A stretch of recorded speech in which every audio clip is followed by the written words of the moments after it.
ஒருவனிடத்துல உலகத்துக்குரிய அன்பு இருந்ததுன்னா அவனிடத்துல பிதாவின் அன்பு இல்லைன்னு எச்சரிச்சிருக்கிறாரு. யாரெல்லாம் இந்த உலகத்தை வெறுத்து இந்த உலகம் எங்களுக்கு பாத்திரம் அல்லன்னு இந்த உலகத்துக்கு பாவத்துக்கு மாம்சத்துக்கு செத்து வராங்களோ அவங்களுக்காக கர்த்தராகிய இயேசு கிறிஸ்து பிதாவாகிய தேவனுடைய வலது பாரிசத்துல ஒவ்வொரு முறையும் எழுந்து நின்று உங்களை என்ன ஆனர் பண்ணுவேன். நீங்க யாருடைய ஆனரை தேடிக்கொண்டிருக்கிறீங்க? யார் உங்களை ஆனர் பண்ணணும்னு நீங்க நினைக்கிறீங்க? உலகமா?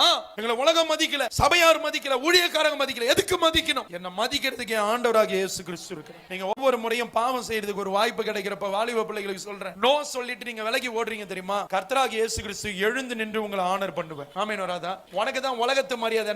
நாடிய சாவரிய ஃப்ரெண்ட் விட்டு போயிட்டா என்ன பண்ணிடுவேன்? சொந்தக்காரன் விட்டு போயிட்டா என்ன பண்ணிடுவேன்? வேலையில கோச்சிக்கிட்டு போட்டும் போ. என்னத்த உனக்கு சாதிச்சு கொடுத்தா அந்த உலகத்தான். சொந்தக்காரன் கோச்சிக்கும், அவங்க கோச்சிக்கும், இவங்க எவன் தான் கோச்சிக்கல. நம்மளை பார்த்து மனசு தொட்டு சொல்லுங்க, எவனா ஒருத்தன் ஒரு 3 மாசம் நம்ம கூட சமாதானமா இருக்கிறாங்களா? இந்த பூமியில வேலை செய்யற இடத்துல மாடா உழைக்கிறியே, நீ உழைக்கிற அந்த உழைப்புக்கு ஏத்த கூலியை உனக்கு கொடுக்குறானா? தங்கச்சி, தம்பி, ப்ரமோஷனுக்கு போய் நின்னா போயிட்டு அடுத்த வருஷம் பார்க்கலாம். என்ன பிச்சையா எடுக்கிறோம்? நீங்க அவர் ஏஞ்சி நிக்கத்தக்கதாய் கனமாய் உங்களுடைய சுயம் சாக விட்டு கொடுத்து பாருங்க. உங்களுக்காக யாவையும் கர்த்தர் செய்து முடிப்பார்.